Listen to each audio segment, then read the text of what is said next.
Thank you everyone for being here. Today we're going to be talking about how to run the best strategy workshop. A really great process that you and your team could go through to get a really clear strategy in place. And we're going to be using psychological safety as kind of the example, but you can use this type of workshop for whatever strategies you and your team need to work on. So let's dive in. So the first thing you're going to want to do is work on the long-term goal. And here's the exercise for it. But we want to talk about a little bit of why is this the first thing. So we want to make sure that we get everyone on the same page towards a shared goal. And so that's kind of where we want to get the first step in creating the strategy. And it's really helpful when you're working on something that feels really big, something that feels really vague. There's a lot of uncertainty of how to move towards it. So you and your team get to work together to get really clear on what is the long-term goal. That's the reason why we're doing this exercise. And it gives the team a really nice, clear, agreed upon North Star to work towards. And a North Star is just something that we say is, well, you can look at it and say, okay, that's where we're going. That gives us a really good sense of direction, just like the simple example of if you're driving a ship, sailing a ship, I think it's sailing a ship. If you're sailing a ship and you're headed towards an island, and if you're a degree off, it starts going really, really, really off. But if you have a clear sense of you're going to that spot, it's going to be the quickest route there. And it's also a great thing to use to when you want to refocus the entire strategy workshop. So it's easy to get really lost, to get really muddled, to go down a whole bunch of rabbit holes, and you don't have a really clear sense of what's going on. Doing this first is kind of like the anchor. And it's something that we can use to really get the team to refocus of, hey, remember, this is where we're going. So let's agree to that first, and then everything else can be built off of that. So let's talk about the goal of the long-term exercise. We're going to end up with a one-pager that summarizes the project goals and key metrics, right? So we want to know how can we measure that we're going towards that goal? And we look at where do we want to be and on our ideal state, and we like to do 2 years from now. You might need 6 months, you might need a year, you might want 5 years, but we found 2 years it feels a little bit more realistic, and it also feels like a stretch. And it may be when you create this goal, it feels very, it might feel a little pie in the sky, a little like too optimistic, but that's why we have the metrics. The metrics to keep it really grounded, really purposeful, really clear as we go to that goal. So we're going to have a one pager that summarizes all of that. That's kind of where we're ending. And so how do we do this? Well, step one is we want to create some long-term goals. And each member will create multiple 2-year goal statements. Now, again, we're looking at the most optimistic outcome. And if you're trying to bring in psychological safety or whatever your strategy is, get your team to just be free, be open, push the edges of what could be a 2-year goal. So we're not deciding just yet. We're just allowing to see what's possible and what the team as a whole is thinking we could focus on. So for example, in 2 years' time, everyone, our team feels good about working with one another. Again, I know it sounds a little pie in the sky, but don't worry, we ground it a little bit more. But it also has some sense of groundedness of, hey, we're talking about when the team is coming together, right? So we're not just saying everyone feels good all the time. It's really when the team members are working with one another that everybody feels good about that process. So it's not too open, but it's not too closed. And now we want to visualize this. So each participant chooses one of their goals and you put them up. So if you're in a virtual space, you might put it on a digital whiteboard. If you're in an actual location, you might put it up on the wall, on the regular whiteboard, whatever it is. But we want to get everyone to at least share one goal, and you put it up so that everyone can actually see the different goals that we can choose from.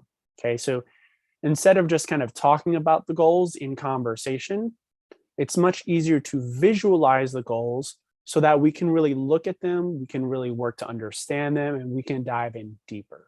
So you want to actually create the visualization of the goals themselves.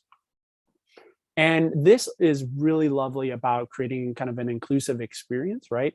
So it allows all the ideas to be heard, and you separate the person from the idea. So people feel more comfortable sharing more honestly, sharing more openly about what they think we could do. Because sometimes if it's associated with the person, they might be worried about feeling judged or anything like that.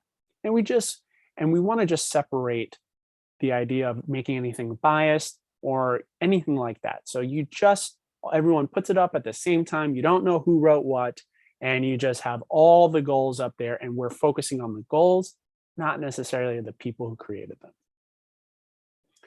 Now, the next part is you want to do some voting. So give the participants about 5 minutes, could be 3, could be 7, could be 10, and have them silently decide which one they would choose, right? So this is us just looking at these goals, kind of digesting them, really trying to get some of our own deep thoughts. And again, everyone is quiet.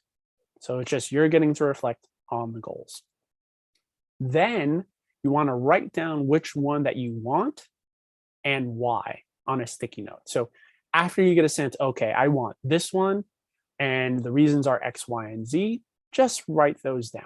Okay, so getting it out of your head, making sure you're articulating it correctly, and that's what you want to do. Okay, after the time is up, everyone will get a sticker with their initials on it, and then you place a sticker on the card at the exact time so no one influences each other, right? So you have a little sticky, something that marks, hey, this is from me, and then we all go up at the same time and just put it where we wanted, going straight forward. So again, there's no biases, there's no influencing one another. We're just really hearing and trying to understand where the team is at and what they want to focus on, okay? Then after that, you're gonna present. So each participant will share why that goal. Why did you choose that one? And it's simple. You can just read the sticky note that you wrote on earlier, right? So you don't have to get lost in your conversation. You don't have to worry about making it perfect. Just read what you wrote, and maybe you want to add a little bit or take away a little bit, but that makes it a lot easier for you to say, this is the one I wanted and why. So that we get to hear everyone's perspective as the reasoning as why this long-term goal is important. Then you start to actually make a decision. So you wrote down a whole bunch, you put your favorite one up, you silently thought about which ones you want, you talked about it, and now it's time to make a decision. And so the person with the most responsibility of moving the project forward is the person that really gets to choose which one they want to move forward with, right? Because they have the responsibility. At the end of the day, it's up to them to make sure all of this happens. So we want to give them the best support as possible, getting everyone to be a part of the conversation. And then this person gets to choose which one goal that you want to move forward with. Okay, so they choose, this is the 2-year goal, right? Boom, straightforward, done. Now we have a clear sense of what the 2-year goal is. Now that we have the goal, it's time to dive into the measured by exercise. And it's up to us to make sure that we're keeping track of that goal, that we're moving towards the goal. This helps us understand we're moving in the right direction. So an example of that is you have your goal as measured by a 70% reduction in turnover, right? That might be an example of how you know you're moving in the right direction towards that goal, right? So we want to get the metrics to keep an eye on to help us understand what these might be. So very similar as before, each participant is going to create as many as measured by statements as possible. So just getting them out there. And then this helps the team know whether or not that you're on the right track with the strategy. Then, just like before, this time you're going to have a whole bunch. So then you get to choose 3. Each person has 3 and you put them up. Then we're going to do different rounds of voting. So the first round is everyone's going to get 3 voting dots.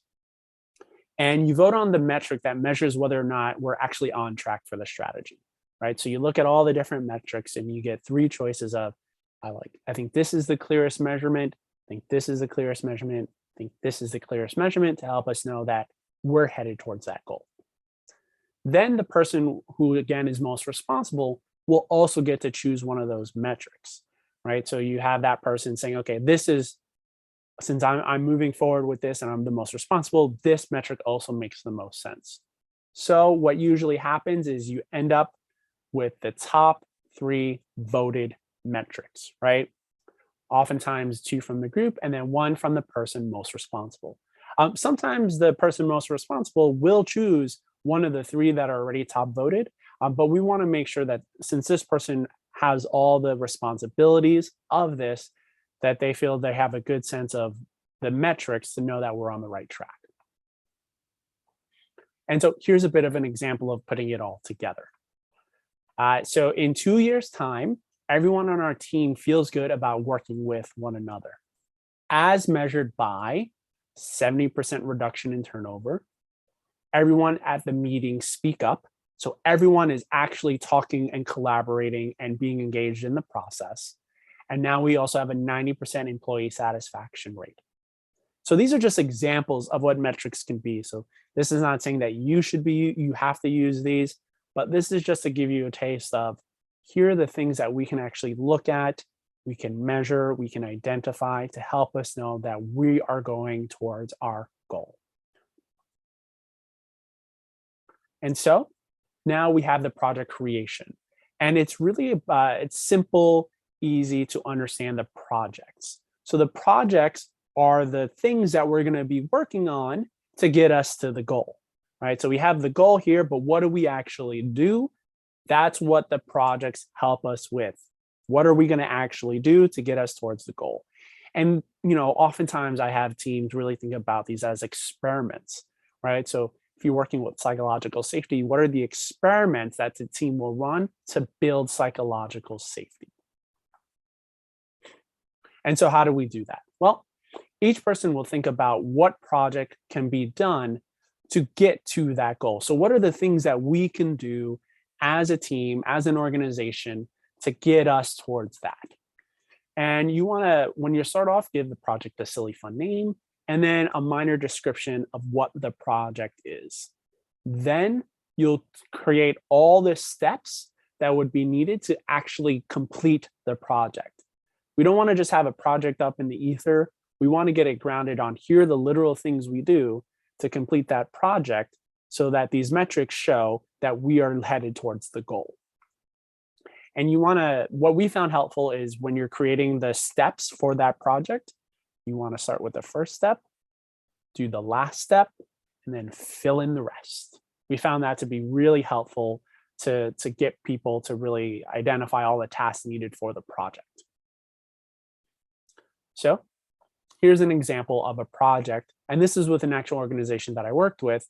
Very simple. This was just a small, simple project that they wanted to work on over the next several months. Is they wanted to they were having challenges of getting clarity around their projects and who's doing what, and it felt like a big mess because the organization was growing so fast. They didn't have enough time to really talk about how they work on projects. So this was it. They wanted to use a software tool, Trello, identify what's the projects, fill in all the tasks in the projects in Trello, identify who's the main point person for the project, then identify who does what tasks, and then have input due dates. So then input due dates. So this was the project that they wanted to work on. And it was going to be multiple because they had multiple projects, so they would do this over time. But this is an example of, okay, here's what this could look like. Your project may have 50 tasks. It may have 3 tasks. So don't worry about the number of tasks, just fill it in as much as possible. Then you're going to look at the projects and going to vote. So each person will get 3 dots to vote with.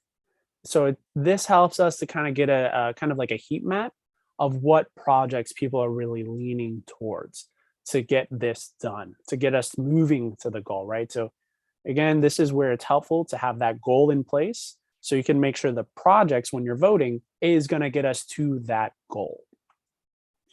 And then after you do the basic dots, then each person will write their initials on a single sticker and pick one project that they really like. So this is you being really purposeful, saying, okay, these are good. This one I think is the best. Again, you'll share why you picked that project.